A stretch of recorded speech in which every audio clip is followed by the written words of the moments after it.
everything that we read about this. I don't want to say everything that we read. That's a possibility that everything we read is just as flawed as this. But certainly everything that we've been reading regarding this massacre, this genocide, has been regurgitated talking points from the IDF. And we have accepted their framing for 2 years. And it's hard not to accept their framing when everybody on CNN is repeating the framing, everybody on MSNBC is repeating the framing, everybody on Fox is repeating the framing, everybody at the New York Times is repeating the framing, everybody at the Wall Street Journal is repeating the framing, everybody in the House of Representatives is repeating the framing, everybody, and I mean everybody, even people who are standing up for Palestine, like they avoid the question of Hamas, right? And most people get shut down when they ask you, are you not going to condemn Hamas? Well, listen, motherfucker, I'm going to tell you Hamas don't even exist no more.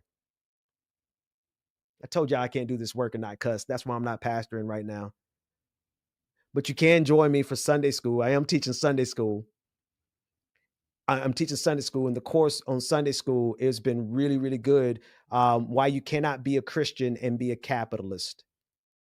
Why you cannot be a Christian and be a capitalist. You certainly should come and be a part of that Sunday school lesson. Let me see if I can find, here it is. Why you cannot be a Christian and a capitalist. I could just show you the graphics and all that. I mean, there's no graphics at all, actually. It's really simple. It's a 36-week. Here you go. Let me put it on your screen. It is a 36-week. Thank you, Nick. Sunday school every morning at 8:45 a.m. Eastern Standard Time. Super early, but come on, get it out the way. Why Christians can't be capitalists is 36 weeks of lessons where the Bible makes it clear that you can't. You can't. The Bible makes it clear that labor. Did you know this? The Bible in the book of Deuteronomy says that poor people should be paid their wages the day they do their work because, and the Bible literally says this, because they depend on it. Did you know the Bible says that you can't charge poor people interest? It literally says, don't charge poor people interest. It says in the book of James, it says, don't cheat your laborers out of their wages, because if you do, they will cry to me and it will be a sin unto you. The Bible says that every 7 years, every one of our debts should be canceled. I got debts on my record from 15 years ago. The Bible says they should have been gone twice over. Bible says every 50 years, the land should be returned to the original inhabitants. How many times have we, we genocided they genocided the indigenous populations here. So, but the idea was the land was supposed to be returned. In every way imaginable, capitalism is antithetical to Christianity. It's antithetical to the kingdom of God economic system. And so for 36 weeks, this coming Sunday is week 3. You can go to patreon.com/the BPD show and download the syllabus. I have the first 18 weeks of a syllabus out. You do not have to be a patron to get the syllabus, and you do not have to be a patron to get the first 4. I can't type and talk. BPD show. I just have it there because that's the best place for me to upload files. So you can get the syllabus and you can get the first 4 lessons. Get it, download it, see for yourself. You can't be a Christian and be a capitalist. Sorry, Protestant work ethic. Sorry, WASPs. Sorry, prosperity gospel. Sorry. So join me for that on Sunday, those of you who get up early enough to do that. All right, folks. I don't even know what we got. 7 whole minutes. That's a long 7 minutes. Nick, I know you got something out there for me. What you got for me, Nick? Yeah, you got something. Excellent. Excellent. Because I got to go zen out, man. I might go get a bottle of wine. I ain't had wine. I don't know when. I might need to go get some. No, what I got to do is finish the work and have it out for you so that we can do this and make this move tomorrow. I need your help. Would you commit to reviewing this content? And then once you are confident in it, would you commit to pounding the pavement until somebody pays attention? That's all we can do. I appreciate y'all. And Nick, if you want to run my closing, I'll be out.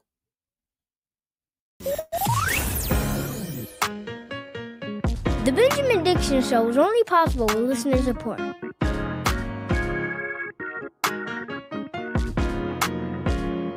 Go to patreon.com/the BPD Show and support the Benjamin Dixon Show.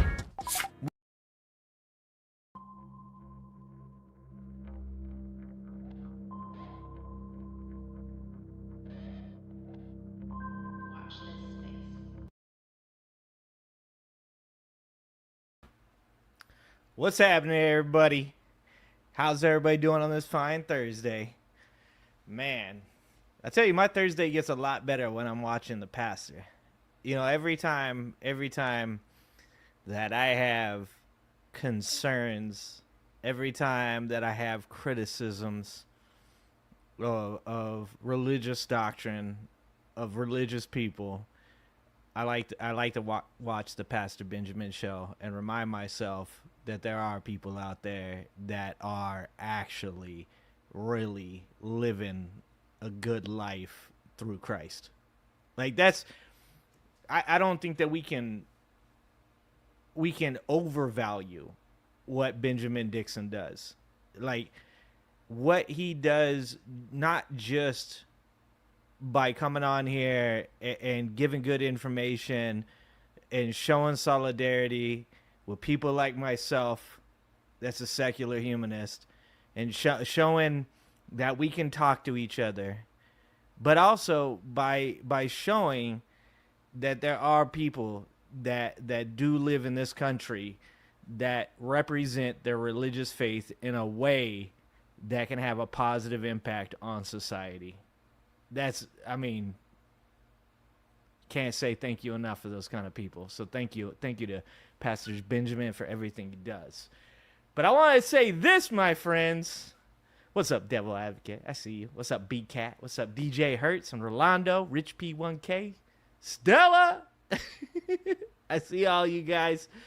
Thanks for being here. I wanted to, kind of go into a little bit about what Benjamin Dixon was talking about the motherfucking snakes on this plane. We've got some snakes in the house, and when we see our Democratic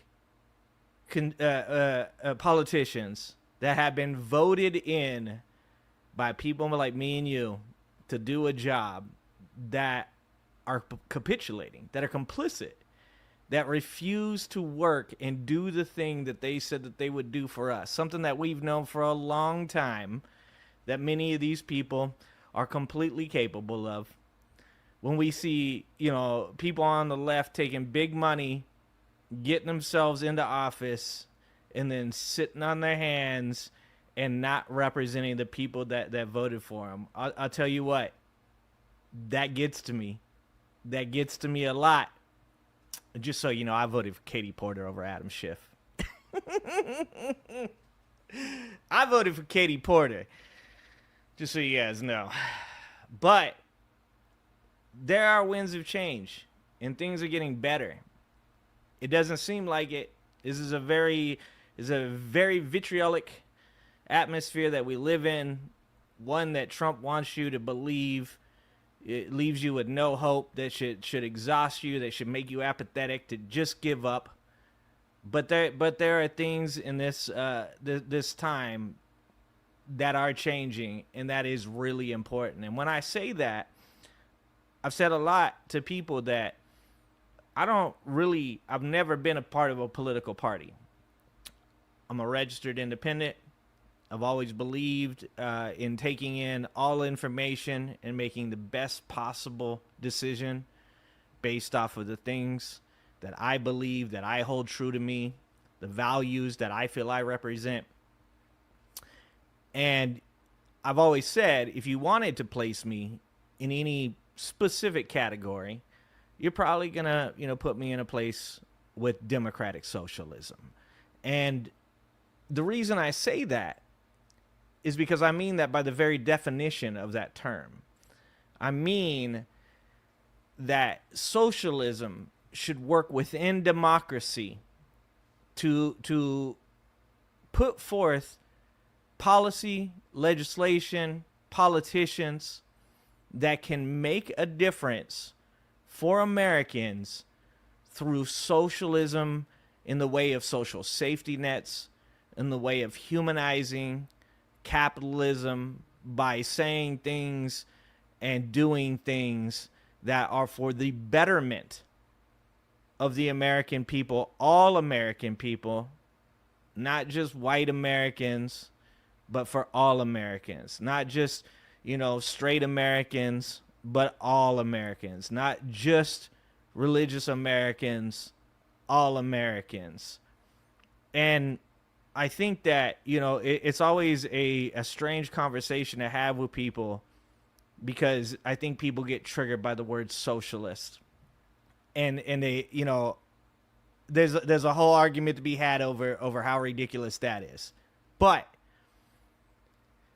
what I've always liked about the ideals of a democratic socialist was that during a different time, a different space before Trump, there was the idea that you can't eat the elephant whole, that you gotta take small bites and you gotta work your way through it. And that's a great idea. It is a great idea when you are working within a fully functioning government, when you have people on both sides of the aisle that are willing to work towards the betterment of the American people. But I think that our leftist politicians have been taking some time off from eating that elephant. I think that they've been fasting. I think that some of them have been eating, but I think they're eating the donkey. I don't think they're eating the elephant. And I think they're doing it for the wrong reasons. I think that this isn't, a case of somebody saying, well, there's two sides to the story and we just need to hear both of them.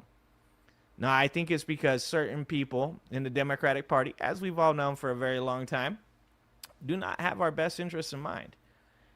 But there are a couple people like Zohran Mamdani that have been doing a great job, that have been working very hard and look like they're about to win some elections. So I wanted to start off today's show, and we got a lot to cover today, guys. We're going to talk about how Americans feel about the release of the Epstein files. We're going to talk about Donald Trump being in the black book that was obtained by Business Insider, like in the 90s. We're going to talk about some other things, but I wanted to start the show off with this because I like to follow what Pastor Benjamin is doing and show some real solidarity. Also, I want to shout out Pastor Benjamin. I see all those books. I see all those books in your background now, Pastor Benjamin. I like that. And I think that's something important. We got to remind people that reading is important. We gotta do the work and get people to reverse this course that has started here in America. And I think a big part of that is literacy. So I want to start this video with, let's see here. Let's make sure I can get it up. That's what she said. Or maybe that's what he said. Here we go. This is a video. It's from a Minnesota CBS news station that was talking with a gentleman about the recent win by a Democratic Socialist in the primary in Minnesota. And I wanted to watch this with you guys. And I want to talk a little bit about how this guy breaks down what he thinks it is. And I want you, to also take into account the tones that these people have when talking about this. This tone of concern, of worry, the questions being asked, is this good or is this bad? And I want you guys to not forget that the only reason that they think this is because of the word socialist. So let's watch this video. I want you guys to check this out with me, and then we're going to get into some other stuff including a really funny video that I shared with my stream yesterday, but I wanted to play it one more time. I got a little bit of different footage and a little different take from it today, and that is of a MAGA influencer getting tased and peeing himself. So stick around for that, okay? Stick around for that. So let's watch this video. In a stunning upset, State Senator Omar Fateh defeated two-term incumbent Mayor Jacob Fry for the Minneapolis DFL party. I want you to take a look at this gentleman too, because MAGA immediately after this gentleman won started claiming that this man was not born in America. Why do you think they said that? You see any visual clues? Do you see any visual clues to why MAGA Republicans would question whether or not this man was born in America? Maybe some parallels to be drawn as to why Donald Trump and many MAGA Republicans also claimed Obama wasn't born in America. For a group of people that say we're not racist, it sure does seem like every time somebody with a little pigment in their skin wins an election, there's a lot of questions about whether or not this person has been born in America. I mean, I don't think I've seen one person lacking melanin that has been questioned as to whether or not they were born in America. And I can tell you this, there's a lot of white people that aren't born in America. I'm not sure if MAGA knows that. I'm not sure if they know that. But yeah, let's start with that. Endorsement for Minneapolis mayor. Now, Fry has filed a protest with the state DFL party citing voting discrepancies. And Fry has also been elected mayor twice before without an endorsement by the Minneapolis DFL. But Social Democrats are winning more seats every election here and across the country. In New York City, Social Democrat Zoran Mamdani beat former Governor Andrew Cuomo in the Democratic primary for mayor. For analysis of this trend, I turn to Professor David Schultz. Take a look. And joining us right now is Professor David Schultz. Thank you so much for coming in. My pleasure. Thank you for. All right, Democratic Socialists. Who are they? Well, who are they is something different than the Communist Party of the United States or the Socialist Worker Parties of the 1930s. What the DSA is, formed in 1982, it's a coalition of individuals ranging anywhere from progressives to, let's say, very, very progressive people. And that's important. I like that he kind of pulls that out and puts that to the side and says this is important for people to understand. Because I think when people hear democratic socialism on the side of some of the people that are further progressive, they tend to think that these people in the Democratic Socialist Party aren't quite far enough. But I continue to say this, and I think that this is very important. We need solidarity. Our boy Pastor Benjamin Dixon says solidarity across all silos. And within the left, there is a fractured nature that comes from the self-criticism, the self-analyzation, that oftentimes seems to separate us. And that's not necessary when we all have the same goals and we all stand on the same fundamental foundation of what we want here in America. I want to see a left that is filled with Black Americans, white Americans, straight Americans, gay Americans. I want to see religious Americans, non-religious Americans. I want to see all of us coming together for the greater good of each other. Because when you talk about a socialist agenda, what you're talking about is the betterment of society for all people. It's not a betterment of society for me. It's not a betterment of society for only one group of people. It really means to have a better society for all. And when we look at the difference between what we're doing and what the other side of the aisle is doing, it is 100% the party of me versus the party of we. And we are here to support each other. And I want everybody to know that I know that semantically people get caught on definitions, that semantically people get caught on terminology, and they find themselves ready to argue about what word is best to describe what is currently going on in any given situation. And I want to say to people, if we all believe the same thing, if we all agree on the goals and the fundamentals, we need to get past where we're at with terminology. When you have somebody that says, oh, that's communism, and they're on the left, I want you to remember that there are ideals within the progressive culture that are phenomenal. There are ideals in communist ideology that you can place within the framework of our government that are not bad. There is very few things in this world that you can't take something from and use it in a positive way.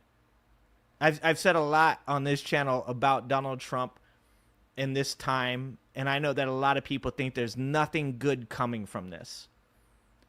But because of this, because of Donald Trump, you have this space. Because of Donald Trump, you have people like Christopher Titus, Adam Mockler, Kyle Kalinske that have become more important.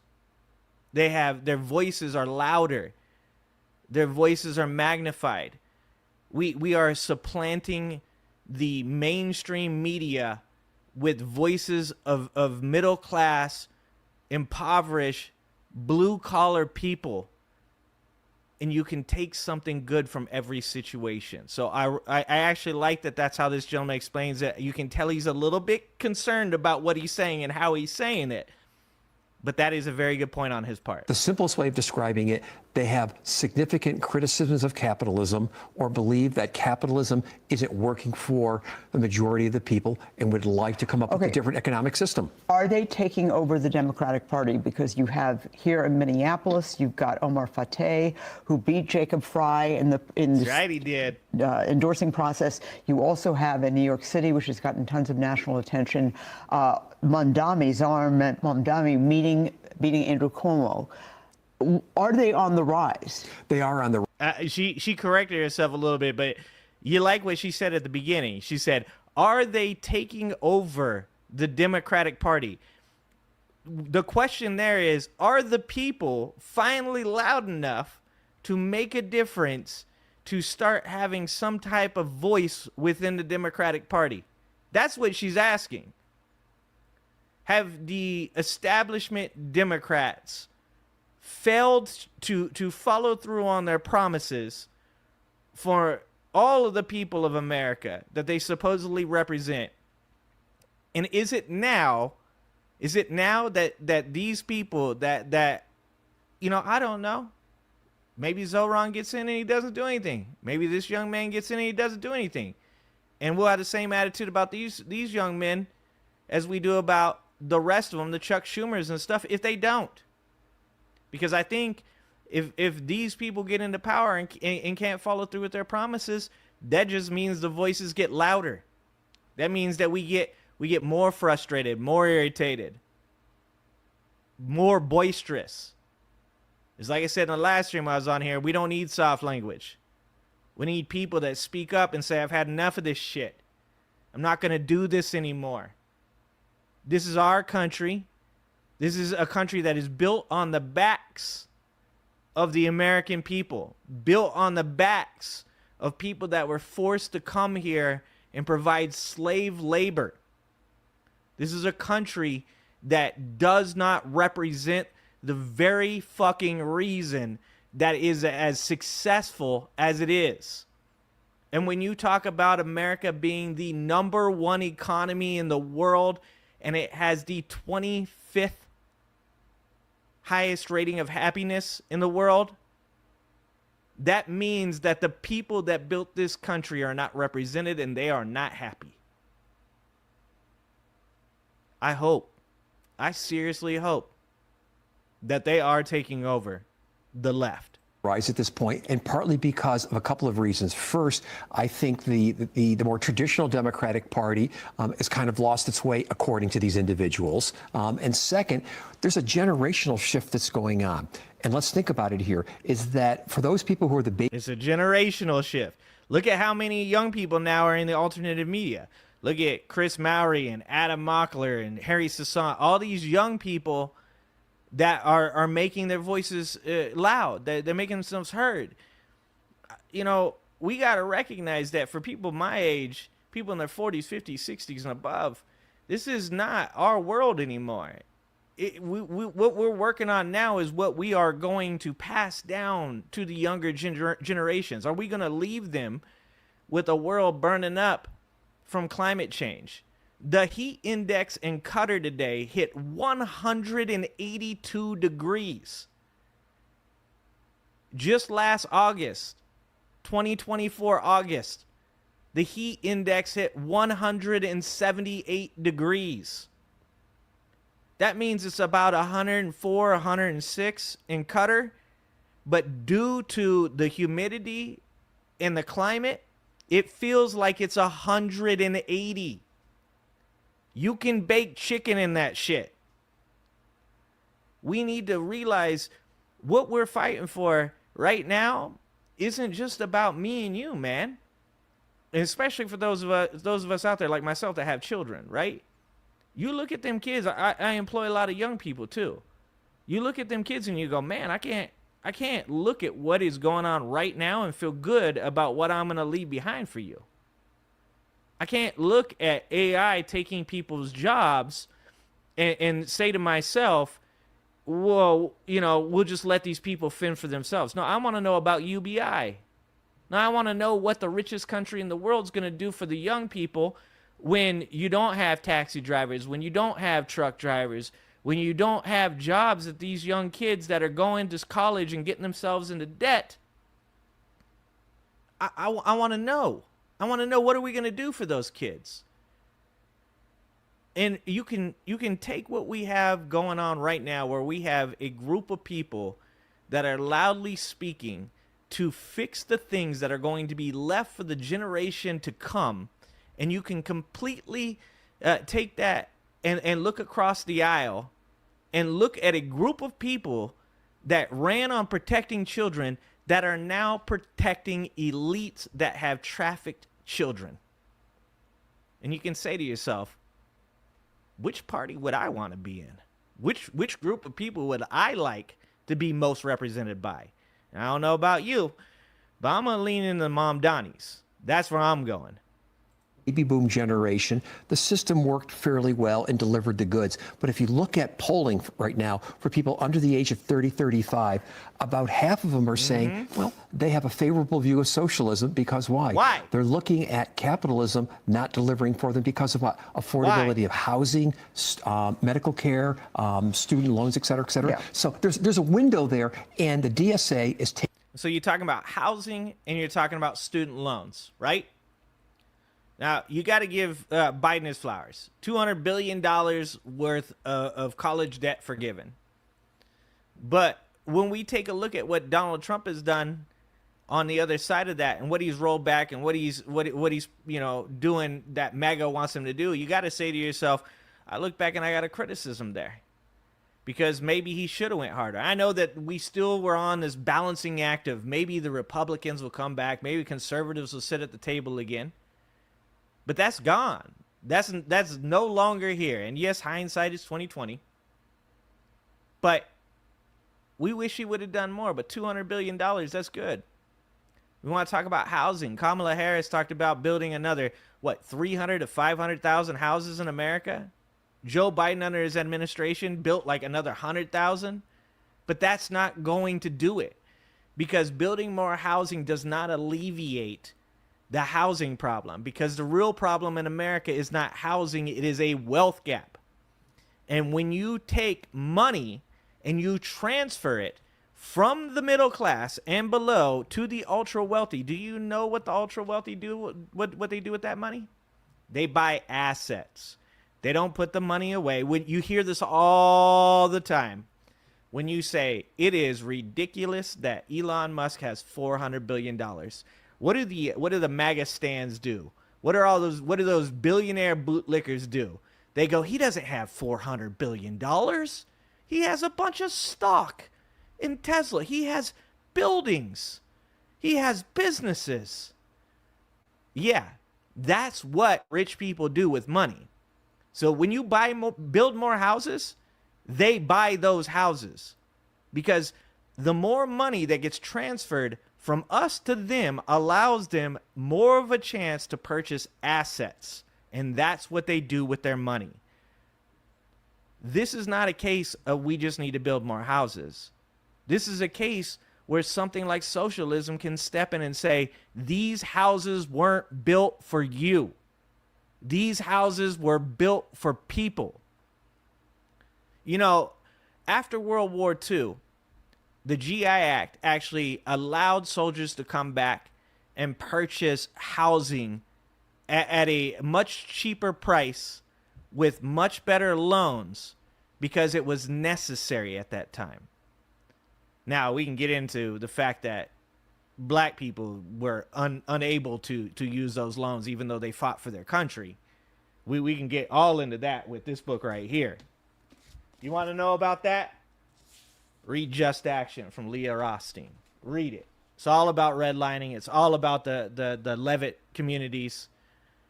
It's all about how HOAs started as racist organizations to keep black people out of white neighborhoods. But the idea came from socialism. The idea came from the Roosevelts of the world that said people deserve to have these houses, not businesses. We don't just need to build houses. We need to build these houses and say to rich people, you don't get to get these houses. People in need get these houses. Taking advantage of that window in the Democratic Party. Well, here in Minnesota, we've got 4 members of the Minneapolis City Council, 3 members of the Minnesota Senate. One of them is, of course, Omar Fateh. Right. 4 members of the Minnesota House.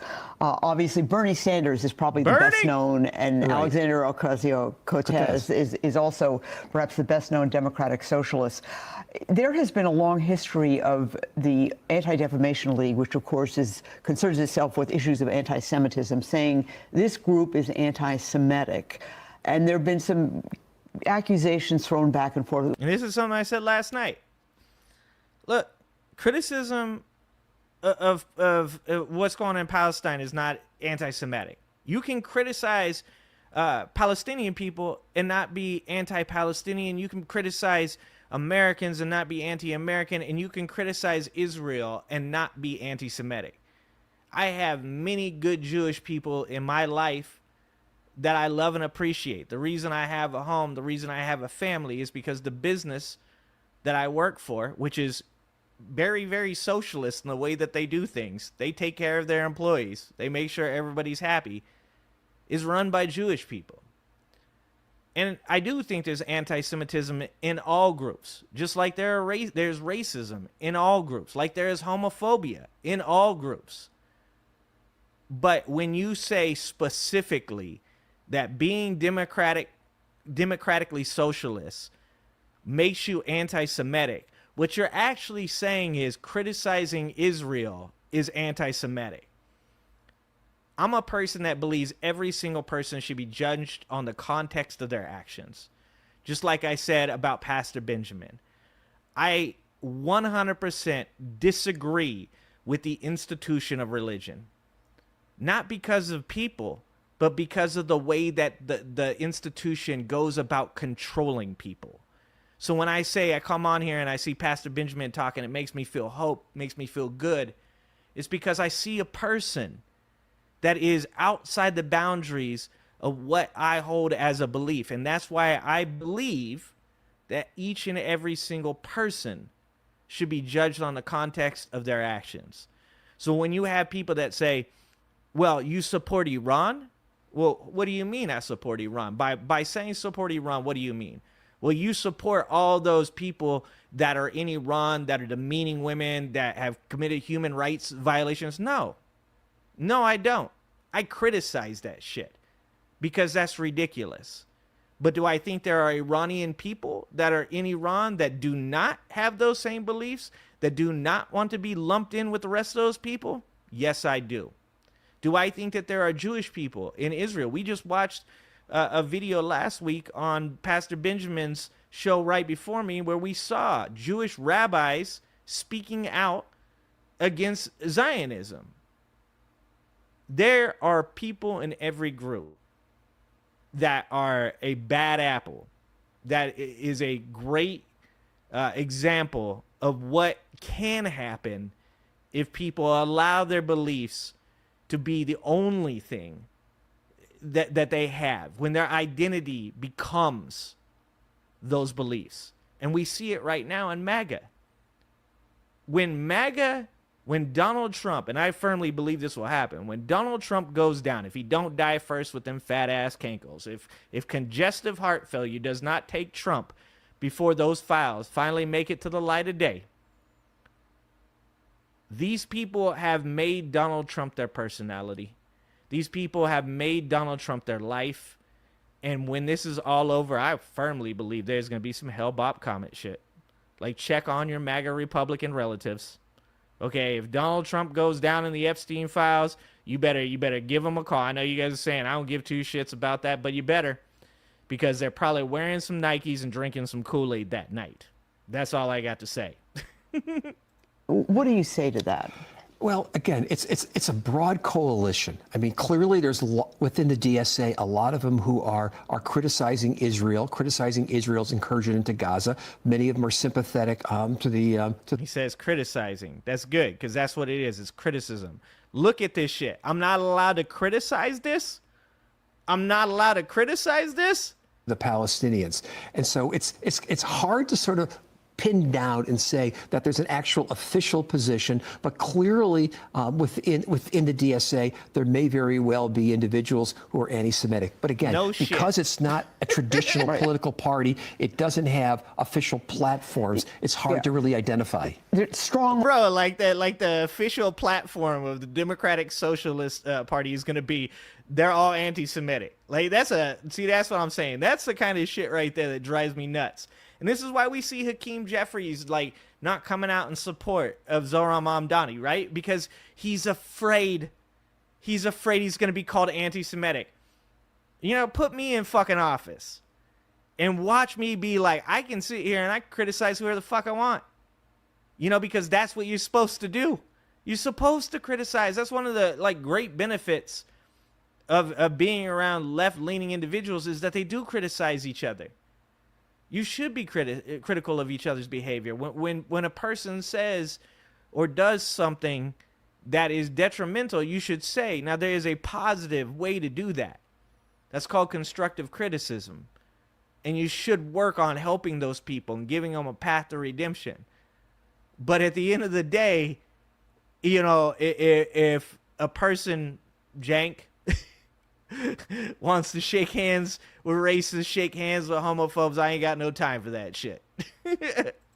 Politically, they are against Israel's current policy in the Middle East. There's no question about that. No question about that. All right. In terms of the appeal, it does seem to be a personal affordability. I like watching these two old-ass people, too, trying to figure. They're like, so, can you tell me what's going on in the Democratic Party right now? It's really weird. It's really weird. And like I said, silver linings. This happened because of Trump. Trump caused this, just like MAGA is a reaction to Obama. The Tea Party was a reaction to Obama. These fucking people got so triggered by an African American being the president of the United States that they started a whole goddamn movement over one black man. Lost their fucking minds. So I'll tell you what. So you got to match that energy. And democratic socialism should find a way to rise based off of what every single American is seeing today from the authoritarian dictatorship of one Donald Trump. That is what you do with this energy. Issue. Yes. That they're appealing to young people about student loans, about the price of groceries, about just what you were saying. The Democratic Party really didn't seem to do that this past election. They didn't. And when first Biden, then Harris kept saying things like, well, the Bidenomics, that the economy's doing well. Well, the economy may have been doing well on Wall Street, may have been doing well for businesses, but for the average person, as I said last year, for the average person looking at the price of milk, bread, and eggs going up, it wasn't doing well. And the Democrats looked like they had literally a tin ear or didn't understand the plight of the working class. Okay. 100%. Every time a MAGA Republican would come into my chat and they would say, Biden's economy sucks. I'm like, okay, explain to me why it sucks. And well, it just does. It just does. I'm like, okay, so what the Democrats are talking about is the economy is still very strong. What is wrong with the economy? Well, just look around. I told every single one of those MAGA Republicans, you're making the wrong argument. You should be talking about the consumer price index. You should be talking about the fact that rent is going up, that electricity is going up, that gas is going up, that houses are unaffordable, that wages are not keeping up with the inflation that's going on in this country long before COVID. For a long time.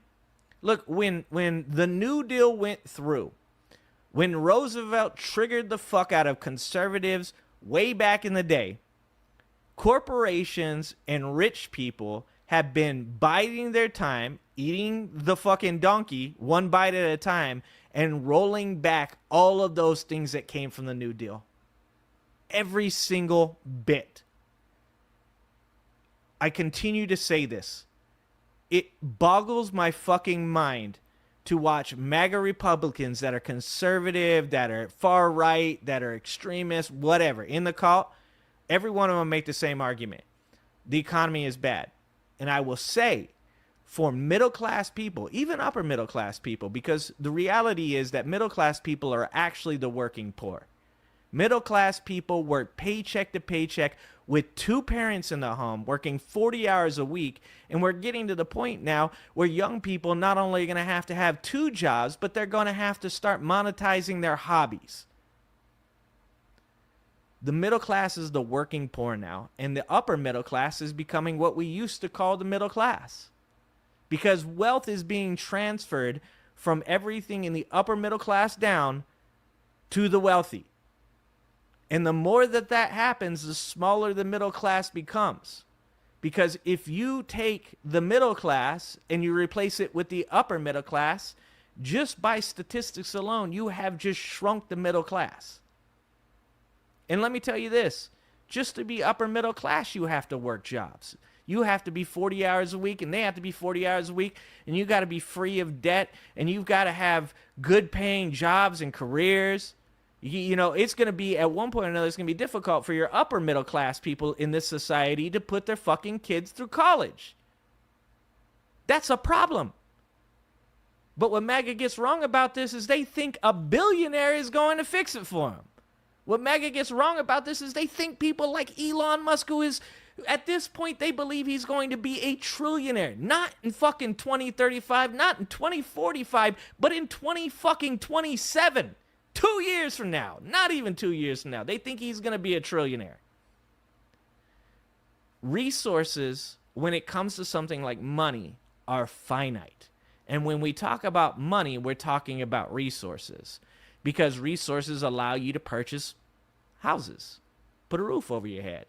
Resources allow you to buy food, to put food on your table and feed your family, keep you healthy, make you live longer. Resources allow you, money allows you to buy health care. Even an upper middle class family in today's society, if your wife or husband gets cancer, you might lose your house. If your husband has a heart attack, you're gonna lose your house.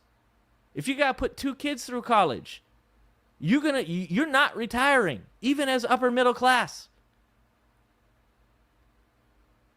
MAGA gets it wrong because for some fucking reason, 8 months ago, they're talking about how bad billionaires were, how bad BlackRock was, and all of a sudden, 8 months later, they have completely flipped the script and decided billionaires are good, oligarchs are okay.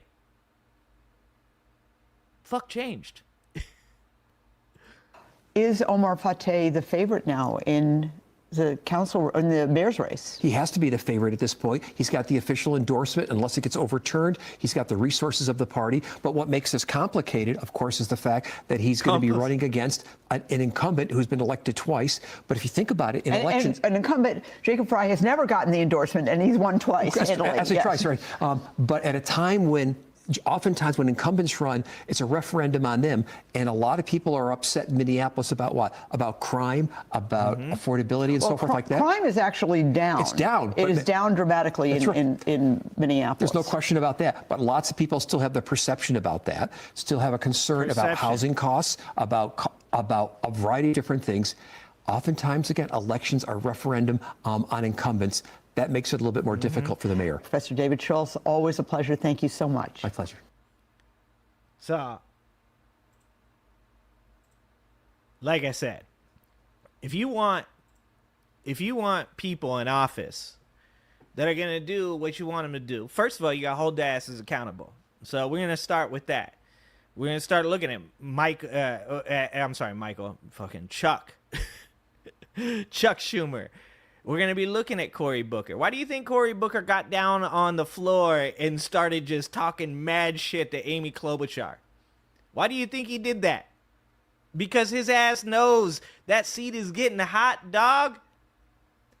That 180-degree heat index in Qatar, that's underneath those Democratic seats right now. That's why the Democrats' polling numbers are lower than Donald Trump's. Holy shit. And, you know, the right celebrates that, but if I were the right, I'd be fucking scared. Because you know what that means? That means people are pissed off. People are tired of this shit. People are tired of seeing the Democrats get into office and then not follow through with the shit that they ran on. The people that are currently in office better start ramping that shit up, because midterms are coming. The midterms are coming. And if you think you're safe when you haven't done shit, when you've either stayed quiet, you think staying quiet's good right now, you should look at those polling numbers and ask yourself, am I safe? Because I don't think you are. And that's a good thing. What was it? It was Warren Buffett, right? He said, I could solve the debt in 15 minutes. Just put forth a rule that says that if you can't solve the debt, then you lose your job. Every one of those people, every one of them know right now that what we're saying is we want you to solve the problems in America. We know money's super important to you, and we know you guys like it a lot and you hoard it. But the people down here are tired of watching you do that. And this is a good thing. We're waking up. I would even say this. A lot of people say, yeah, I'm woke. Fuck yeah, I'm woke. But are you? Are you yet? Or are you now waking up?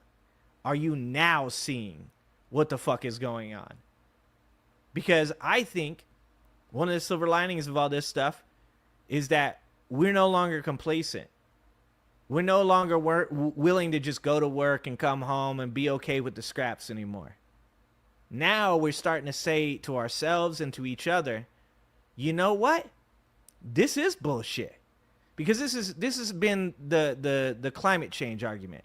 The frog in the boiling pot of water.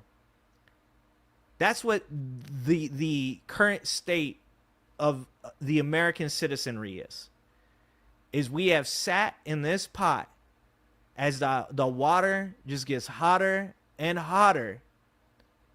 And now we're looking around at each other and we're going, man, I don't have any time for my family anymore. I don't have any time to socialize with my friends because I have to work 2 jobs. My wife's got to work 2 jobs. I don't have any time to go to sporting events and see my kids. I don't have any time to take a vacation, nor the money to do so. I don't have health care, and I worry about whether or not I'm healthy enough that I won't have a heart attack one day and lose everything that I have. So now my children have nothing to inherit from me after 40, 50, 60 years of working my ass off. My wife working her ass off. That water's boiling. And it's about fucking time that somebody else gets transferred into that pot. And the people who are going to get transferred to that pot are the people that are quiet, the people that aren't speaking out on our behalf, and the people that aren't doing a damn thing about what authoritarian fucking government dictatorship is doing to the American people. They better get woke real quick. All right, let's watch something fun. We're not gonna, you guys know how I do it. I'm all about balance. I'm all about balance. I've been preaching balance since I was like 12, 13 years old. I've been telling people all the time. So for most of you guys may have seen this video, but I wanted to, I played this for my viewers last night, but I played a different person, and I really like this guy's perspective. It's going to be fun at the beginning, and it's going to be a little bit angry at the end. If you guys know who the older millennial is, if you know who he is, he's a guy on TikTok that's a MAGA supporter that shares just the most bullshit stuff. He has absolutely no room to talk, no education, doesn't do research. He just posts the thing that MAGA likes. 30-second TikToks that make you angry, hateful, and vitriolic. And he recently posted about this young black man that had been sitting in his car because he was pulled over for what he believed was no reason. And while waiting for the supervisor to show up, one of these police officers, or multiple of these police officers, busted his window and beat him up, right? Because he was, exercising his rights as an American citizen. And this older millennial guy went on TikTok and he said he should have complied. He should have complied. At the end of the day, if you're just a good person, good people don't get beat up by cops, guys. What are you thinking? Good people that aren't resisting arrest have never been, had a cop kneel on their neck for 9 minutes. That's never happened, guys. That's what he wants you to believe. Well, it turns out that the older millennial had some footage of him getting tased by a police officer and pissing his pants. And I ain't fucking here for this. So I want to play this one for you. I wanted you guys to see this shit. And I want you to watch it. This is a guy from TikTok, and this is over on his YouTube channel. So make sure you go check him out. I'll give you his name after we're all done with this. And I want you guys to watch this video. I'm just going to let the whole video play because it's only about 2 minutes. I'll tell you what. We'll let the PP tape play first. We'll let the PP tape play, and then we'll pause it. I'm here. Yep, that's fine. Turn around. Okay. I'm on your belly. Yeah, wait, I'm peeing. I'm sorry. I'm sorry. You're good. I'm peeing. They're there. I'm peeing. Yeah. I'm sorry. I'm peeing. I'm peeing. I can't stop peeing. Why don't you stop, bud? You guys through the door and I got scared. I'm sorry. You got scared from the police? Yeah, I got scared. I'm sorry. All right. This is the most. I just want to point out my favorite part in that video. Before we let this man go ahead and speak his piece, there is nothing funnier for me than hearing this dipshit laying on the ground going, I can't stop peeing. Oh. Karma. Don't it suck, though? Look, I grew up in a bad place. I've been arrested. My whole family's been arrested. I can tell you this. That's not a pleasant interaction. But he's lucky he's a white guy. You notice those cops weren't raining down elbows on the back of his head. They weren't punching him in the stomach. How many of these ICE agents have we seen abusing immigrants? Old ass, like 60, 70, 80-year-old men taking nightsticks to the ribs, getting punched in the back of the head. To be honest with you, that wasn't that bad of an interaction. So let's let this guy talk a little bit about it. Pathetic thing I've ever seen on this app. And I wouldn't make this video if it weren't for the hateful shit that you fucking post. I've been tased. I've been to jail multiple times. One night I was tased 3 times for resisting arrest. And I did not fucking act like that.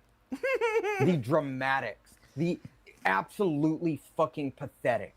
And this is the party. This This is the influencer of the alpha males. It's fucking gross. Watching that video, I felt gross. But the truth is that your reaction is a normal human reaction. When that cop asked you, why didn't you stop? And you said, because I was scared. I'm scared. I'm scared. That's fucking normal. And I would really like you to take that experience and apply it to fucking other people. To other people. You're so lucky that your skin is not fucking brown, bro. And you know that. You can never again get on this fucking app and tell people that they just need to comply. Because you expect them to do something superhuman, to have some type of fucking superhuman clarity in a situation where they are fucking scared and you couldn't even do the same fucking thing. Get the fuck out of here. Get the fuck out of here. Donald Trump is trying to rig. There it is. And that's why when these people are like, you know, I used to have a lot of left-wing people that would come in and they'd say, don't you feel bad for these people, though? Can't you see that these people, they're human? Like, you got to have empathy for them, too. And I tried that shit. I tried it. I tried to reach MAGA, tried to fucking talk to him, tried to let him be in my chat. I always talk shit to him. But I wanted to be able to say, you know what? These people on the left that are criticizing me for not being empathetic enough, they're right. They're good people, man. Maybe I'm not as good of a person as they are, and that's why I've always said, I'm like, I'm an outlier. I can't say that I'll always be accepted on the left. I'm pretty sure after all this shit is over, after we have won this battle, that much of the left is going to be like, yeah, that angry ginger guy, he's got to go too. He's too mean. But I'll tell you this. I grew up in a bad place. And the majority of the people that I knew growing up were black and brown. Those were my friends.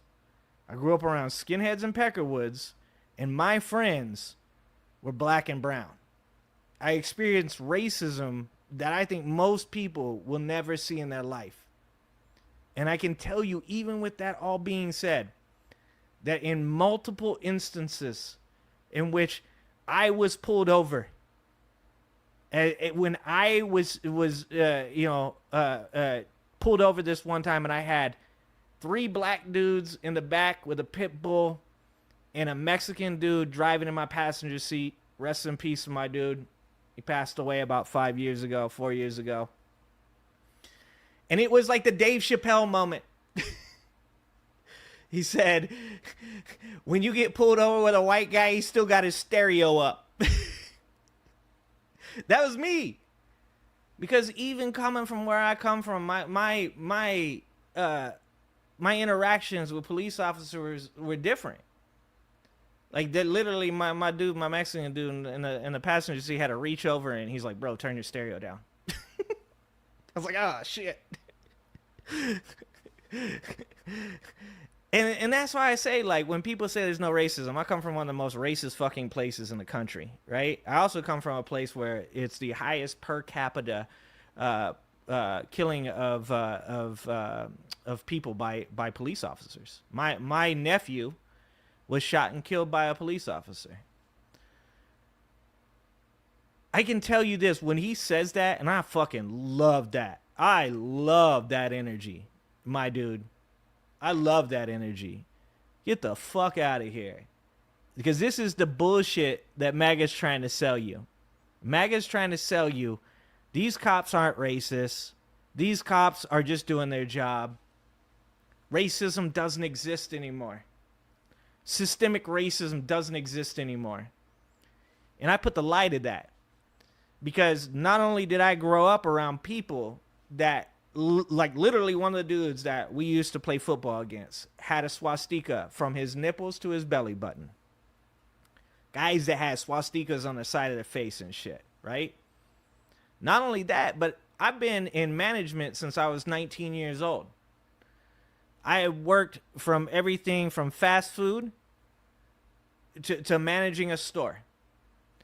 And I have seen discrimination in the hiring process.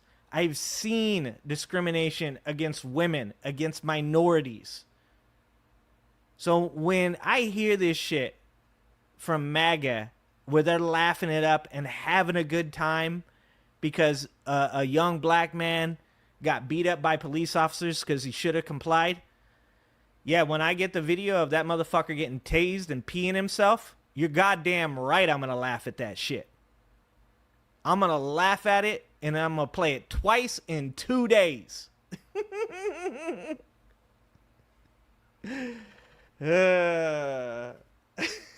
What up, fan? I see you down there.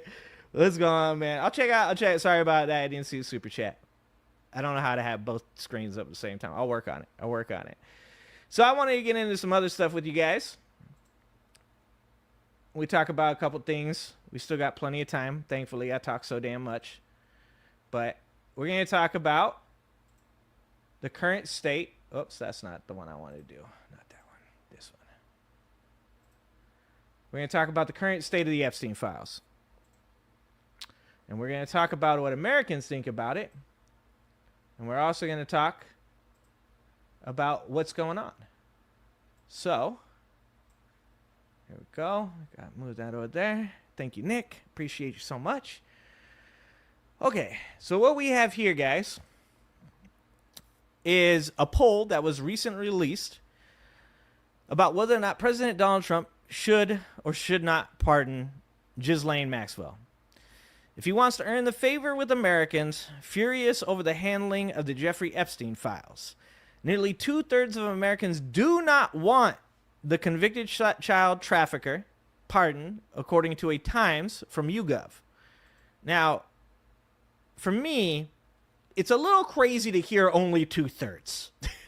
It's a little crazy to hear only 2/3. So I want you guys to look at this. So what we got here is we have U.S. adults on the top, and we've got 32% that are not sure, 64% total. And what we got here in the Democrats are 20% not sure. These are the 20% that need to be fucking taken to task, that these people think that they're not sure whether or not Ghislaine Maxwell should get a pardon. That's insane. But luckily, 75%. By the way, there is 5% of Democrats that think that Ghislaine Maxwell should get a pardon, and that 5% of Democrats, they should have their computers checked. Okay? They should have their computers checked. Then over here, we've got independents at 37%, and we've got 60% saying that she shouldn't receive it. So once again, independents, 37% not sure. That's fucking insane. But then we drop down here to the Republicans, 58% of Republicans, still on the side of 50% at least. But almost half of Republicans would be okay with, or they're not real sure whether or not she should get a pardon or not. That's fucking insane. That is insane. So then we come over here and we got what the Trump administration has said about Jeffrey Epstein is either completely true, mostly true, not sure, mostly false, or completely false. So in total, most people overall, only 6% believe that everything that Trump is saying is completely true. Once again, those people should have their files checked. Those people should have their computers seized. That's just how I feel about it. That's where I'm going with that. 13% of these people think it's mostly true. 40% not sure. Not sure. 15% believe that it's mostly false, and 26% believe it is completely false. Thank God for that 26%. But once again, guys, I want to show you the clear difference between these two parties and what they support. When we drop down into the Democrats, we got a very small percentage of completely true or mostly true. Once again, I don't know how the fuck those people are Democrats, but okay. 28% that are not sure. Once again, those people can go fuck themselves. Then we've got 18% that say mostly false. And thankfully, at least half of all Democrats polled believe that everything that Donald Trump says is absolute fucking garbage and he's full of shit. But when we drop down in the Republicans, we got 10% of Republicans polled that said everything that Donald Trump has said about Jeffrey Epstein is completely true. And I want you to think about that. Donald Trump has contradicted his damn self. He has said it was a hoax that was created by Obama and Clinton and Biden. He legit ran on releasing these files, but then called them a hoax. He then also went and said, you know what? The files are a hoax, but Bill Clinton's in them. How 10% of Republicans say everything he said is true. 26% of them said mostly true. 46%, they're not sure if anybody should be paying attention to a fucking president that's lying about files that are protecting people that human trafficked. It should be Republicans. You voted for this motherfucker. And 46% of you are like, I don't know. Yeah. 12%, mostly false. And 5% of all Republicans, 5% believe that Donald Trump is full of shit. I mean, that's actually higher than I thought it was going to be honest with you guys. So, next we got, because we're going to talk a little bit about what Donald Trump has said and what they've shown us so far and all that bullshit.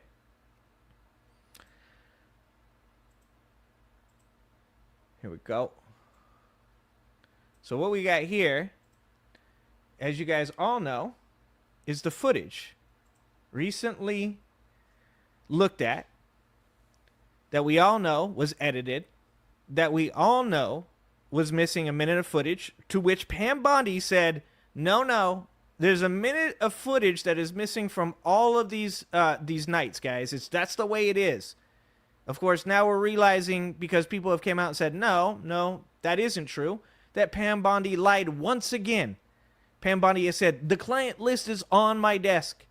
Pam Bondi has said, a minute of footage is missing from all these videos. And she's full of shit. She's a liar. You don't lie about things that you are not trying to cover up. And it also turns out that the video footage happens to not be the only video footage, that the Department of Justice has another video from another camera, but that they are not releasing. So I want you guys to take a look at this video talking about this. Oh, we've got to unmute it. Released the primary video used in the investigation of the death of convicted sex offender Jeffrey Epstein. Deputy Director of the FBI, Dan Bongino, described that video on Fox and Friends just weeks before its release. There's video that when you look at the video, and we will release, that's what's taken a while on this, we are working on cleaning it up to make sure you have an enhanced, and we're going to give the...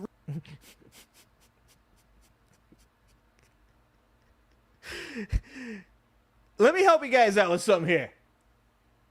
If somebody says we're working on the video so that way we can clean it up so that way y'all can get the enhanced version.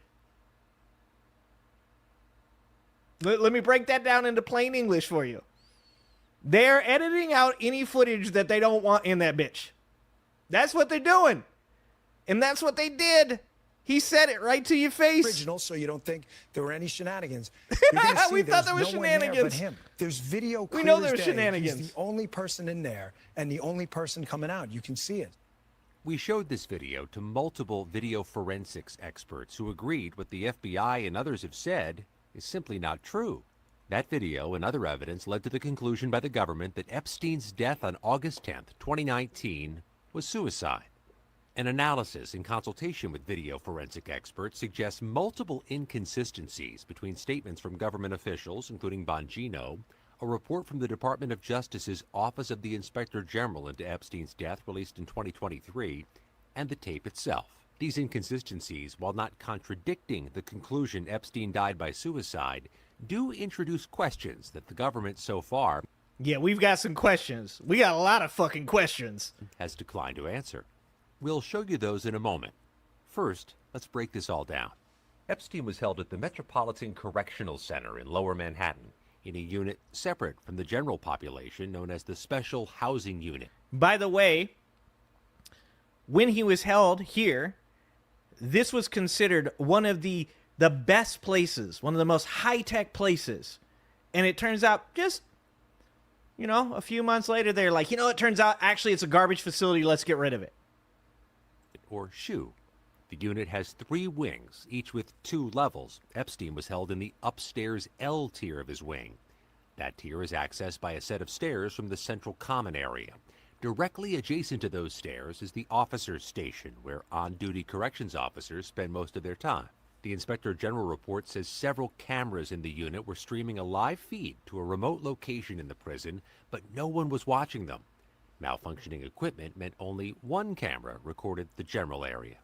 That camera captured part of the common area, including the officers' station. And I want everybody to remember this. This is 2019. Who was the president? And a sliver of the staircase leading to Epstein's cell. The footage begins at 7:40 p.m. the night before Epstein's death. You can see staff and inmates moving about, preparing for the nightly lockdown. That's the officers' station in the background. Only 2 employees have been publicly identified. Tova Noel, a corrections officer pulling a double shift that began at 4 p.m., and Michael Thomas, a materials handler who won't arrive until midnight. Epstein is seen for the first and only time on camera at 7:49 p.m. when the department... By the way, those 2 people that were guards, they allegedly falsified information saying that they had checked Epstein's cell. They were later put on trial, and those charges were dropped after a plea deal. That sounds a little fucking sus. Department of Justice said he was escorted to his cell from another wing of the unit. It's important to note here, you don't actually see Epstein ascend the stairwell to his cell block. Remember what Dan Bongino said. There's video clear as day. He's the only person in there and the only person coming out. You can see it. Let's zoom in and play that again in slow motion. Here's the sliver of stairs. Epstein is here with his escort, and they walk off screen. When the FBI released the video, they said anyone entering or attempting to enter the tier where Epstein's cell was located from the common area would have been captured by this footage. But with the primary entrance here, the pathway from the entrance to the stairs is completely out of view of the camera.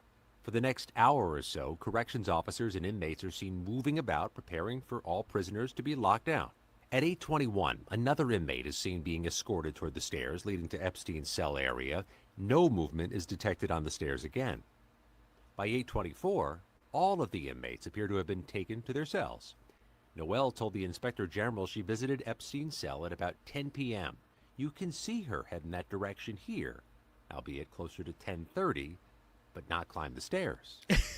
The rules require rounds to be made every 30 minutes, but according to the report, this was the only time anyone checked on the inmates that night. There was even a sign printed on orange paper posted on the guard station saying mandatory rounds must be conducted every 30 minutes on Epstein, as per God. This was because of concerns about his risk for suicide. At 10:38 p.m., the report says someone, probably Noel, carries a bundle of bedding or clothing up the stairs. It's a rare instance the video does catch movement on the stairs, but barely. Let's see that zoomed in and in slow motion again. Several of the video forensic experts we spoke with were skeptical about the report's conclusion and thought that the video could be showing an inmate walking up. Exactly. That's orange. They asked, I believe, a New York PD guy, a forensic expert, whether or not that was a person carrying towels and stuff up the stairs. And he's like, in my opinion, no, that's an inmate. That's an inmate going up there. And let me tell you how some of these things work. Inmates do favors for powerful people, because inmates are the type of people that have the least to lose and the most to gain in these situations. My opinion is that is an inmate that is heading up the stairs to do whichever person is in those files, do the bidding of that person. That's orange. That's not an officer. The stairs. Authorities say this was the last time anyone approached his cell block until his body was discovered the next morning. Again, while the video does not contradict that, experts who viewed the video say the limited field of view makes it impossible to definitively conclude that no one used those stairs That's orange as in fuck, that dude. time period. Beyond this, there are other issues our investigation and others have uncovered. At 11:21 p.m. and 34 seconds, a cursor appears briefly on screen, indicating the video may have been recorded with a camera or a screen recording. And Let me tell you something, guys. I produce videos on YouTube. I edit videos on YouTube. And every once in a while, I look and I go, ah, shit, my cursor's on the screen. I said when this came out, I was like, dude, YouTube content creators are going to be like, I think this is our chance. This is our time. We're going to be like this is Adobe Premiere. Like, we know so much about this shit. Like, there's no reason that cursor should be on a camera. There's zero reason that there should be a cursor on that camera. was not an export of the raw file. The FBI said it had seized the prison's hard drive 5 days after his death and had released the full raw footage this month. Two experts told CBS News the video's metadata, which tracks how a file is created and changed, shows it's made from 2 clips stitched together in editing software. Those experts also say the video was edited and saved multiple times. Next up, the now famous missing minute. At 11:57 and 35 seconds, an individual appears on screen from the direction of the main door. It's likely this is Michael Thomas arriving for his midnight shift and replacing the other staff member on duty who'd been working from 4 to midnight. Noel was starting a second shift of 8 hours. From that point on, only Noel and Thomas were on duty during the critical window when Epstein is believed to have died. At 11:58 and 58 seconds, the video jumps to midnight. And the changes aspect ratio Yep. of the video changes slightly. Another indication it may have been edited. Zooming in and playing back in slow motion, you can see a slight shift in the shape of the figure standing or sitting around the officer's Cameras desk, don't do that. But otherwise, nothing changes. Attorney General Pam Bondi attributed the missing minute to a nightly reset of the security camera system. There was a minute that was off the counter, and what we learned from Bureau of Prisons was every night, they redo that video. It's old, from like 1999. So every night the video is reset, and every night should have the same minute missing. So we're looking for that video to release that as well, showing that a minute is missing every night. And that turned out to be a goddamn lie. Because now we have that minute. That additional video has not been released, and a government source is alleged to CBS News the FBI and other agencies are in possession of the full, unedited footage. Why the FBI did not release that is unclear, and the agency offered no comment. Oh, I can tell you why they didn't release that shit. If they would like to give me a call, I could go ahead and let them know exactly why they did not release that shit. Importantly, the Inspector General gives no indication there was a minute missing when their team reviewed the video. We can surmise the male staffer working the 4 to 12 shift would have left during the missing minute based on the report, leaving just Noel and Thomas. But that is not seen on camera. Serious problems with the government's investigation and witness statements don't end there. The report says the unit was secured by 2 doors, one requiring a key held only by Noel and Thomas. Noel told investigators no one could enter without her physically opening that door. But here's where it gets tricky. Let's look at this one example. 4 a.m. Noel remains in full view of the camera, yet seconds later someone walks in, and it appears neither Noel nor Thomas let her in.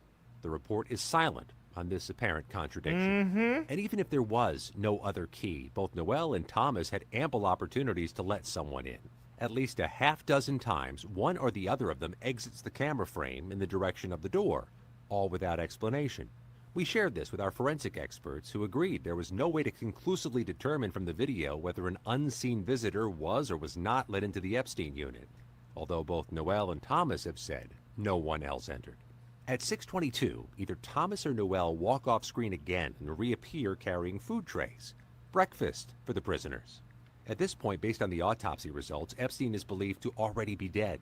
According to Thomas's account, he arrived at Epstein's cell to deliver his breakfast and found him in a seated position, his buttocks an inch from the ground, held up by a torn sheet tied to the bunk bed in his room. At 6:30, someone rushes in from off camera, according to the report. This was Noel returning to the desk to call for help after Thomas discovered Epstein. Epstein's body was quickly removed from the cell. Only Noel and Thomas witnessed him hanging.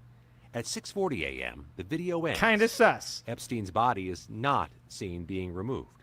Both Thomas and Noel have said they played no role in Epstein's death. They were charged with falsifying documents, but those charges were dropped as part of a plea deal. Additional clarification could come from a second camera mentioned in the report. It recorded an elevator bank in the same unit, although the report stated that it did not cover areas that would have included access to Epstein's cell. It would at least show a missing minute. We reached out to the Department of Justice to see about obtaining that footage. They referred us to the FBI, who referred us back to the Department of Justice. You don't say. Neither Thomas nor Noel responded to our inquiries through their legal representatives. For a case that demanded transparency, it's yet another muddled chapter, raising more questions than it answers. So there you go. So going back to the polling results, everybody, including 50% of Republicans, want these files released. They clearly thought that they were going to just release this video and that was going to be the end of it. And Donald Trump has made a mistake here. Donald Trump makes a lot of mistakes, but his cult doesn't always hold him accountable for these mistakes.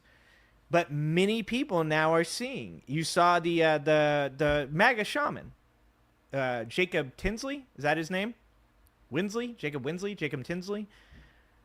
The MAGA shaman that was incarcerated over January 6th has now denounced Donald Trump. You've got MAGA podcast bros like Andrew Schultz and Joe Rogan that are going, what the fuck? And, you know, I think there's a part of me and a part of a lot of you guys, too, that are like, well, of course they're fucking idiots. You guys are fucking idiots. What do you mean? What do you mean that you don't, like, now you're just now figuring this out? But there is something to be said, and in no way am I making excuses, nor do I support these people, about people that probably went down rabbit holes, that probably found themselves getting very worked out about a very sensitive, very, crazy topic about elites and billionaires and people with status and connections and what they do when they become out of touch with society and need to find a way to touch that part within them that still feels something. You know, when you have serial killers, right? Many serial killers, well, probably all of them, are psychotic. And when they do things like they're doing it because they're trying to feel something. They don't feel anything.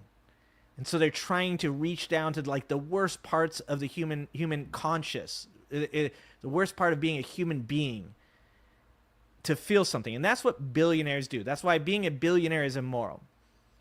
It shouldn't be illegal to be a billionaire, but it definitely should be seen as being immoral. Because at one point or another, when you have so much money, you no longer have to worry about food. You no longer have to worry about housing. You don't have to worry about paying off debt. You don't have to worry about entertainment. And it's my belief that when a person gets to that point where they no longer need the necessities of life to continue to survive, they lose feeling with what it is to be a human being. And I've said in my job, I've taken care of and helped to, launch the careers of so many young people.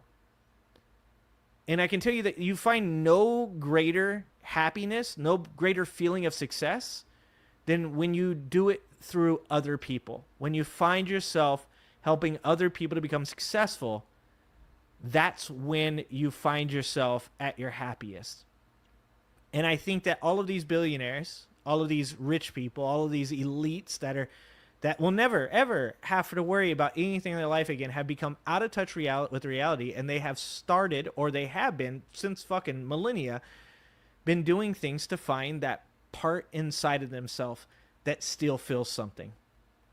So I actually recognize that certain people that voted for Donald Trump saw things, conspiracy theory or otherwise, that led them to believe that these things weren't being done by Donald Trump, but they're being done by other people. And now they've drawn a line in the sand and said he doesn't get to back down from this. And he made a mistake. And finally, the MAGA cult might actually hold him accountable for making that mistake, which would be fucking insane. Insane. Let's see. We've got a couple more things I wanted to watch here. This is actually one where we talk about the fact that we all know something. This is not going to be surprising information to you guys, but I feel it's important to talk about. This is something from a long time ago, and you know, I think there's so much of this information that we're overwhelmed with it, and we kind of forget, right? Like all the different things that have happened.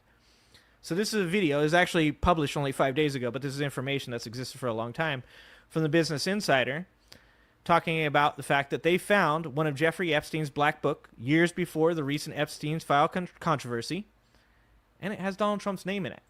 So clear as day there for you. Clear. This is obviously a picture of the book. As you can see, there's parts of this that are all blacked out here. Phone number in Jeffrey. This is Donald Trump's phone number in Jeffrey Epstein's personal little black book from the 1990s. From the in 1990s. 2021, Business Insider obtained an address book no one had ever seen before. Jeffrey Epstein got away with what he got away with because of who was in his address book. Yeah, who's in the address book? What's interesting for us about this book is a new cast of characters who we didn't previously know had interactions with or did business with them. And look, I'm not saying every single person that had an interaction or was in this black book is, you know, 100% a trafficker, but it would be a good place to start, don't you think? When we say that there's no Epstein client list, when we say that there's no files, that it's all a Obama hoax, let's say all of that is true. Let's even say the hoax is true. There's a black book right here. There's a black book right here with people's names, addresses, and phone numbers. And you have a person. Look, if this is me or you, right? If your significant other passes away under, suspect circumstances, you are a suspect. Like if your wife or husband were to slip and hit their head in the bathtub and you were to come home and find them, you would be a suspect in that case. You would be investigated, and hopefully you'd be cleared. I don't know about some of you guys, but you'd be a suspect. This goes back to Joe Rogan saying, man, if they come for Donald Trump, you're next. That's bullshit. They've always been coming for us. Look, if you pee in public, you go on Megan's list. If you are peeing in an alley and somebody sees you, you are it's a misdemeanor, but you are still placed on the Megan's list. Donald Trump could piss in front of everybody in the White House, and no one would ever say a goddamn thing about it. Larry Ellison could literally slap his dick on your shoulder, and he wouldn't be on Megan's list. These people, when we talk about Joe Rogan, when we say things like, oh, they're coming for him, you're next. These people are out of touch and do not fucking understand what it's like to be me or you. If your name was in this black book, you would be receiving a fucking call from the FBI and a visit from the fucking FBI. 100%. Why aren't we looking into this? While the Trump administration says it won't disclose more files on Epstein, the older address book reminds us of Epstein's vast connections to prominent figures, including Melania Trump's best friend, Christopher Cuomo's wife, and an advisor in the first Trump administration. Our first thought was to just do whatever we could to verify that it was real. We've obtained a copy of an address book that we believe belonged to Jeffrey Epstein, and your name and contact information are listed in the book. I'm a reporter for Insider. I'm just calling. Dude, I kind of want that job. That's an amazing job. Hi, how's it going? Just got your name out of the Epstein book and wanted to have a conversation. Click. Everybody who's in this address book who has not previously been publicly associated with Jeffrey Epstein. We need to make sure it was a real artifact that really represented something about Jeffrey Epstein and his connections to people. The story is not one that sounds exactly believable. Someone dropped Jeffrey Epstein's address book in the 90s and now belongs to some guy who lives on a farm in Vermont. That is kind of amazing. And look, that's the only way we're going to get any information, guys. This is the only way we're going to get any information at all, is by a fucking somebody dropping the book and some dude that lives on a farm picked that shit up. This guy has released more of the Epstein files than Donald fucking Trump has. That's where we're at right now.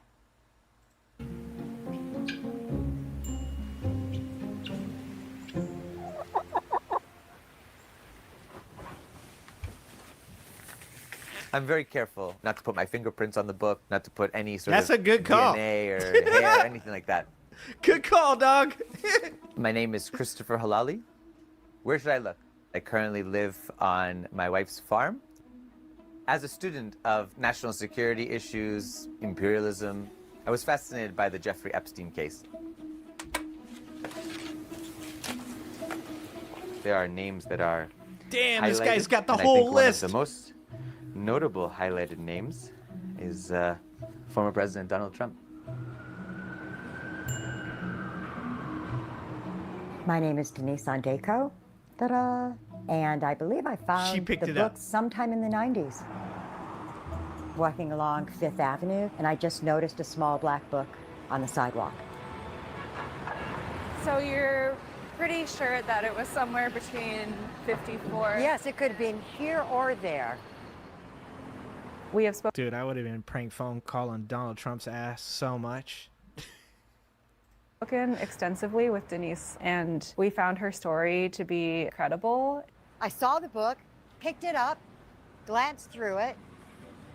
Damn. It was filled with names like Kennedy, Rockefeller, Trump, etc. And it was like, whoa, this is bizarre. So I kept it for the New York City artifact that it was. Did you know who Jeffrey Epstein was at the time? No. When I rediscovered the book last year, it was like, holy, it's Jeffrey Epstein.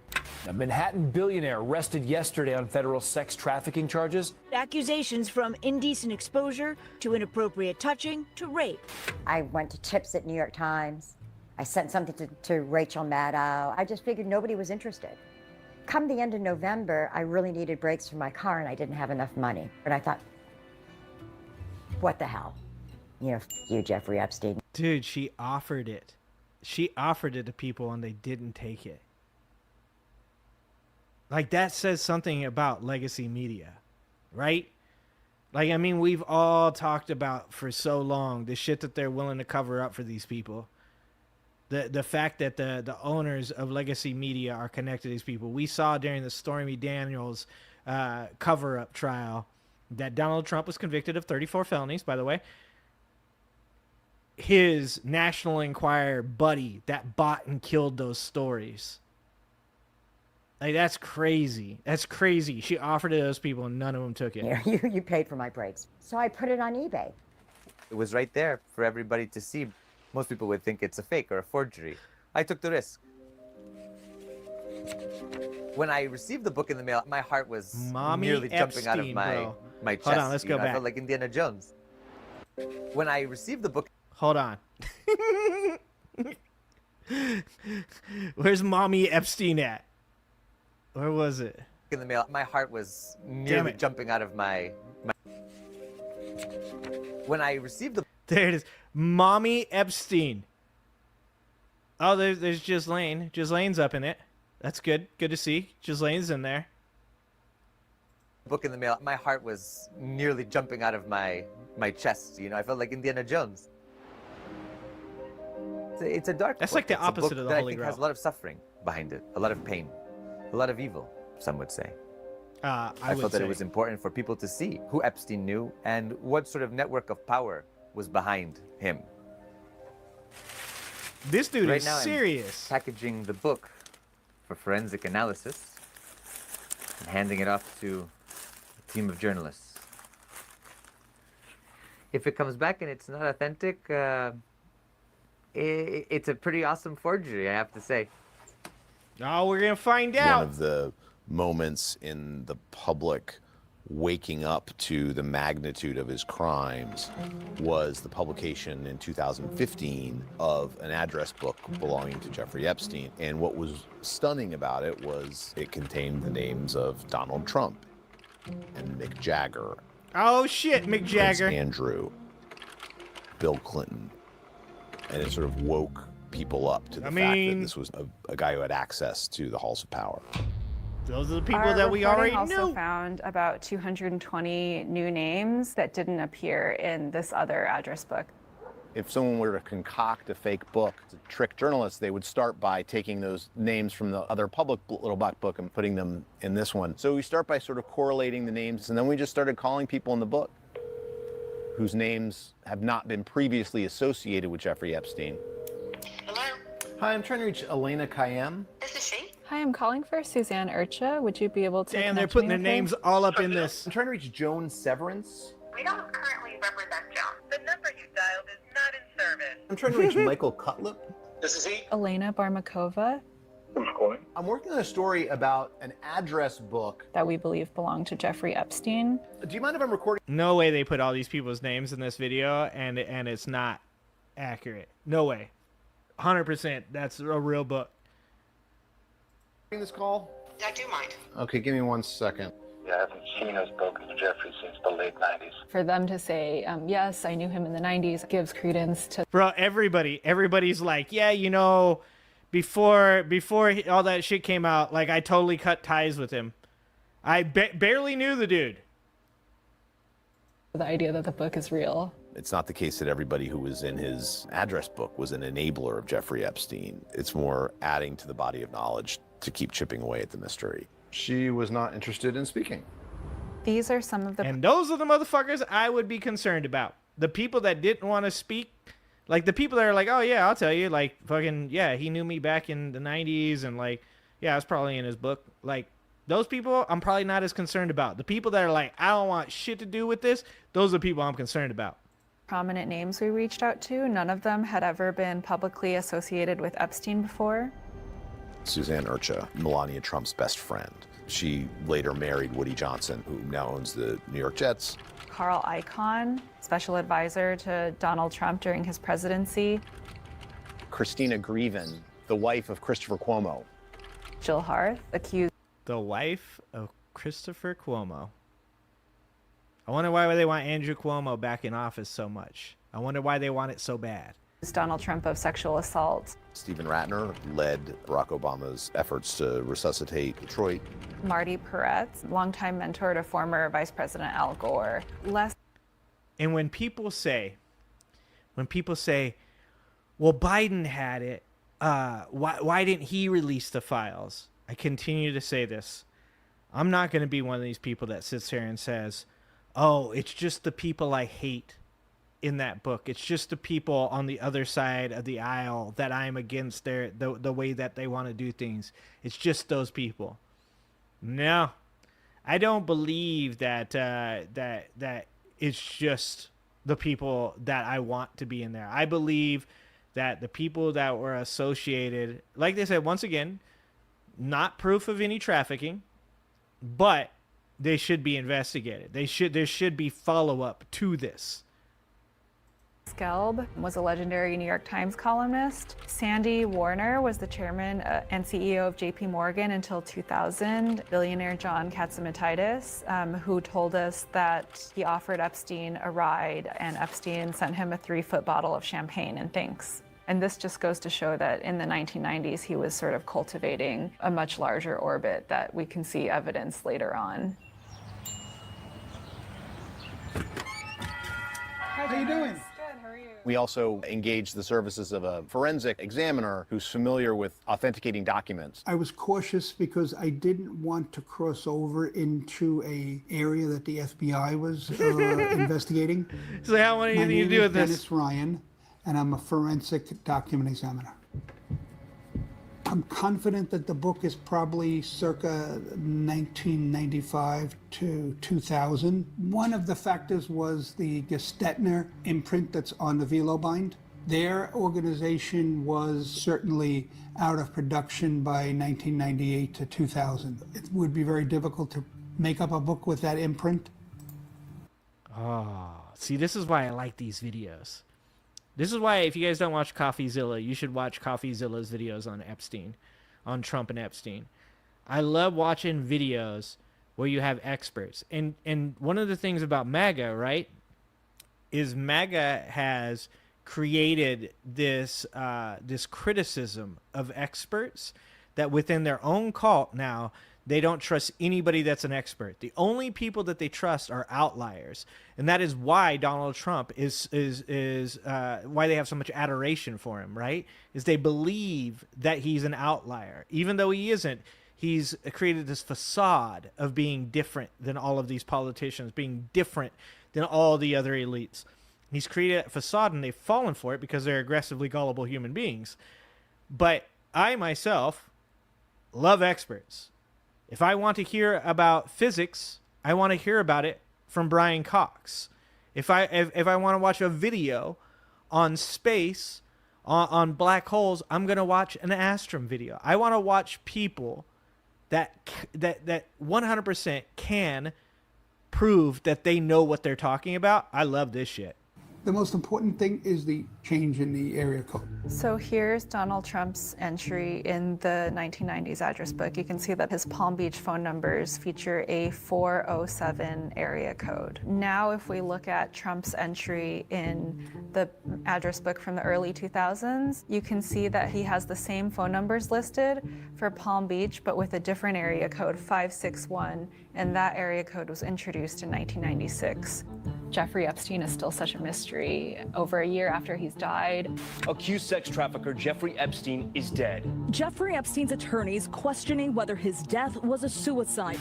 I think my biggest takeaway is that Epstein had an extremely large sphere of influence, and we're not even sure about the true extent of it. I think this book elaborates on that in a different era, a different time, and with some different people that we didn't know were a part of that circle that eventually became a part of the reason that Jeffrey Epstein could get away with raping and abusing women and girls. And I think... Yep, status and connections. Look, once you're rich and you're powerful, it's very hard for any of those people to be removed from that status. Like, you see this oftentimes with who was the young woman that claimed that she was like a heiress in Germany, right? And she went to prison. People will still, even though that she was a scam artist, even though she was a con artist, rich people will still prop her up now because she's created this wealth and status within her. She's probably got information on them as well. People like Jeffrey Epstein can get away with these types of things in these spheres, in these circles, by having the connections and status. And that's a lot like if you're like just me or you, and you know somebody, you know a couple, and you know that one of them cheated on the other one. I don't know about you, but I can't exist within that circle anymore, right? Because I can't live with the information that I know that one of my friends has done something bad to another. I know there's like a lot of people that are like, oh shit, we can't be friends. That's fine. That's fine. I'm okay with that because I can't do that. I don't want any part of what you're doing that I think is just like morally incorrect, right? Now, it's one thing if, you know, you're going to come out with that and say, hey, you know, I did this shit and I want to get off my chest. Then we can be friends again. And we can talk about your failures and in your road to redemption. But I can't be a part of that. And for these people to do this on this level and to keep quiet, because all of these people are keeping quiet. We've said this before. They're not talking to wealthy elites that were connected to Jeffrey Epstein. They're not talking to the victims. They're talking to Ghislaine Maxwell, the perpetrator, the person who was convicted of doing these things. That means they don't want the information from the victims because it doesn't coincide with what they want people to believe. And it means that they don't want to expose the elites that are their friends that they have connection and status with. Instead, they want to go to Ghislaine Maxwell, commute her sentence, and get her to say that Donald Trump had no relationship with Jeffrey Epstein. And that's a huge fucking tell. I think it's important to keep in mind how power is able to avoid accountability. And the more we can remember what Epstein's actions represent, the more we can prevent people from escaping accountability now and in the future. How about we start now?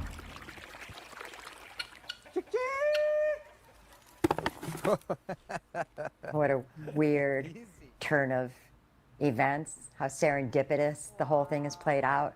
Now, she touching it with her fingers. Unbelievable. I just Everybody else remember wearing having gloves. That thought. Should I guess take she's this? probably touched it before. If it was a heavy something or other, I probably would have tossed it.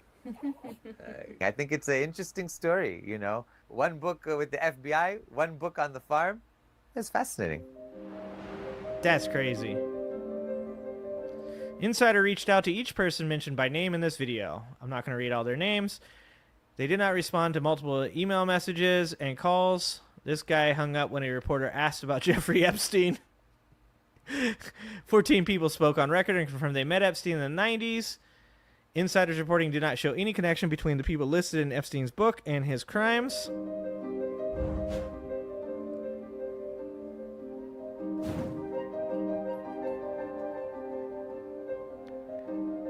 And that is that. So if you guys are interested in checking this video out, if you guys want to watch that again or you want to share it with your MAGA family members, whatever you'd like to do there, let me put this in the chat for you guys. I think I'm allowed to do this. I might not be. I think I'm allowed to. That's the video in case you guys want to share that with people. So I did want to watch one more thing before we go. And we've got about 25 minutes until it's time for the next show. And you guys should stay around and watch those movies. But to give a little more background information, right? So what we watched tonight, we started with talking about the poll numbers. We've talked about what people want, whether they're Republican, Democratic, or Independent. And the vast majority of people want to see the files released. We've seen the video manipulation and a very good breakdown of the video that was released by Trump and his administration. That was absolute bullshit. We've seen connections to Donald Trump through Epstein and his name being in his book. And we all know about all the other stuff that goes along with that, including the Katie Johnson case. If you don't know about Katie Johnson, you should 1,000% Google Katie Johnson, Jeffrey Epstein, Donald Trump. And you will get the Florida court documents that came out about that case. You should definitely read into those. But what I'd like to finish the show with is one more video. And this video is about who Robert Maxwell is. Robert Maxwell. Now, this video is from 3 years ago, okay? So this video is going to be about who her father, Ghislaine Maxwell's father, is. And I want you to hear some of the things about him and why this would be something that would make sense when you look at her past. This is a movie from, a video from Now This Impact. And we'll try to get through at least most of it. My ass talks so much. We'll see what happens. But this is Who is Robert Maxwell, narrated by Margaret Cho. It's over on the Now This channel. Okay, wait, what? Wait, that's his name? Do all these people change their names? That's a far stretch from fucking Robert Maxwell. Was a spy and changed his accent. I wonder why. I wonder why Ghislaine Maxwell grew up to be associated with a dude doing shady shit. Came fluent. Like, I mean, I don't need to be convinced anymore that fucking this shit is real, but this is definitely solidifying some theories for me. Wait, how did he get to tell his wife those 6 things, and is she the one with the money? I mean, you shouldn't be telling any of that shit. My wife's gonna beat me.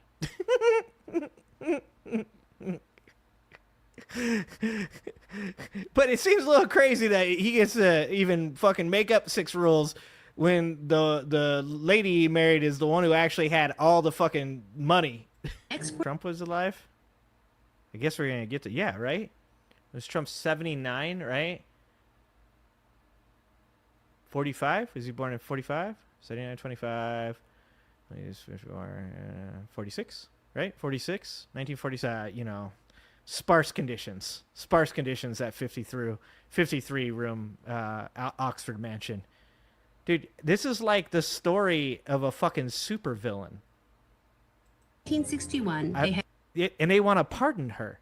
They want to pardon this guy's fucking daughter that fucking trafficked people.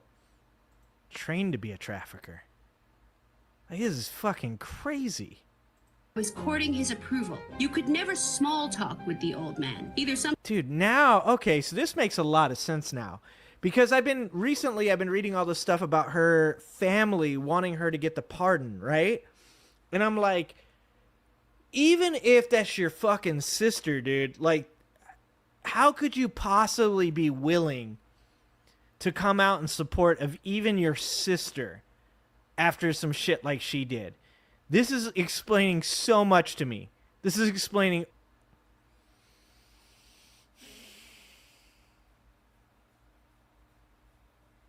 Why are all these people so connected? Like, I feel like I'm the fucking guy on Always Sunny in Philadelphia right now.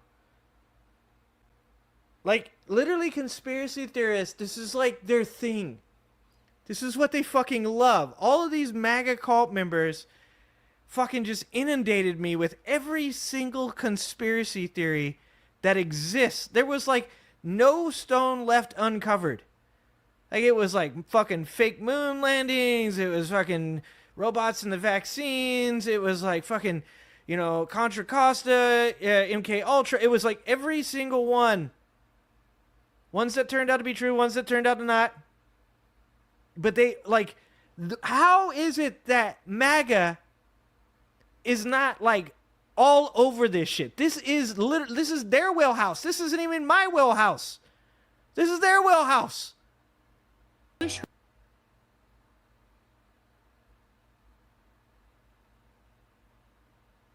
The Israeli Prime Minister, you say? The Israeli Prime Minister, you... Holy shit, check out that docuseries. Damn, I'm gonna have to go watch that now. Okay. That was crazier than I thought it would be. Dude, are we just all... I mean, you guys are just going to say, yeah, and I recognize that you guys are going to look at me like I'm stupid right now. But are we just all pawns in these rich people's game? Is that what's going on? Like, this sounds like all of these people are playing this game. They all have, like, history and connections and fucking rivalries and grudges.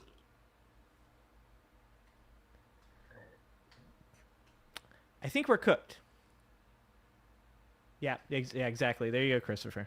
I knew you guys were going to say that. All right. Look, man, I grew up in a trailer park, okay? All right? I grew up in a trailer park. I was not part of all this. I wasn't part of all this. I was living in a trailer park, eating food out of trash cans, just trying not to go to prison. That's the only thing that I had in common with rich people. The only thing that I had in common with the same people that apparently are playing this game is I was also trying not to go to prison. Wow. That is fucking mind-blowing. I need to look up why that Roy Cohn footage was in there. I wonder what the connection between Cohn and the Maxwells are. Because there's a huge connection between McCarthy, Cohn, and Trump. Because McCarthy obviously was the Red Scare guy. Cohn was his right-hand man. Cohn later became Trump's right-hand man. Cohn later taught Roger Stone, who's now Donald Trump's right-hand man, or one of them. Jesus Christ. Sometimes gold is forged in trailer parks. Thank you. I don't know if that's about me, but I appreciate that. All right, guys. Well, that's it for me. I appreciate you guys all being here. I hope tonight was actually a little bit on the educational side, and I hope you guys got to laugh at the mega guy getting tasered as well. I appreciate you guys. Thank you guys so much for being here. And don't forget, next up, movie night extravaganza, guys. All right. Love you guys. I'll see you guys next Thursday.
There and back again. A Hobbit's Tale by Bilbo Baggins. The Lord of the Rings trilogy continues to be one of the most genuinely impressive feats of modern popular cinema ever attempted and completed. And like the Hobbits punching way above their weight class in the Battle for Middle-earth, Peter Jackson may have been an unexpected figure to pull the feat off.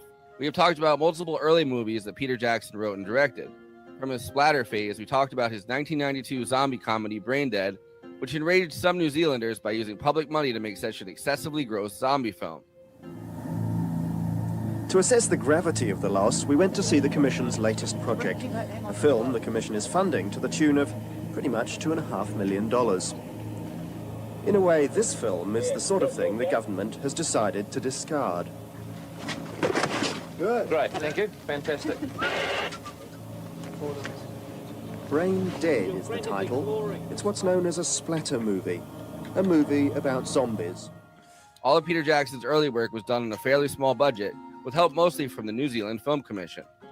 And in 1994, we've talked about Heavenly Creatures, a very beautiful and somewhat conceptual biopic about the Parker Hume murder.